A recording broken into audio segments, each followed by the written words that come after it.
L'ampleur de la tâche est énorme, même si le gouvernement japonais a fait en sorte qu'un maximum de forces soit envoyé sur place, que l'armée aussi soit appelée en renfort.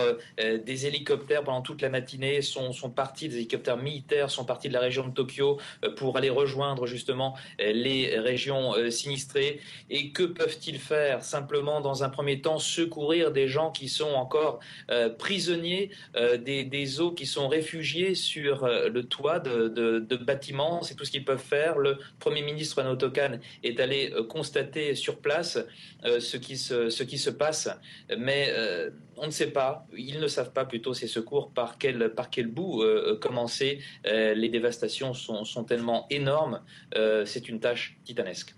Qu'en est-il, Vincent, du risque nucléaire? On apprend ce matin qu'une fusion serait en cours dans la centrale numéro 1 de Fukushima. C'est ce que dit en tout cas l'agence japonaise de sécurité nucléaire et industrielle.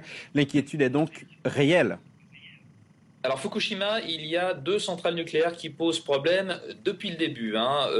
La centrale nucléaire 1, la centrale nucléaire 2 de Fukushima. Il se trouve que celle dont on parle le plus, c'est la centrale nucléaire numéro 1 qui a d'ailleurs causé l'évacuation des habitants aux alentours de cette centrale nucléaire dans un rayon de 10 km. C'est un problème qui tout de suite a été pris très au sérieux par le gouvernement japonais. Naoto Kan lui-même a annoncé que 45 000 personnes allaient être évacuées dans ce périmètre de 10 km. Mais ça, c'était avant que l'on apprenne qu'il y a ce risque de fusion, justement, du réacteur de cette centrale nucléaire numéro 1 de Fukushima. On parlait d'un taux de radioactivité 1000 fois supérieur à la normale dans une salle de contrôle de cette centrale nucléaire. Et maintenant, effectivement, il y a ce risque de fusion qui fait qu'on redoute le pire. À côté de ça, le réacteur numéro 2, ou plutôt la centrale numéro 2 de ce même site, a des problèmes de refroidissement, semble-t-il.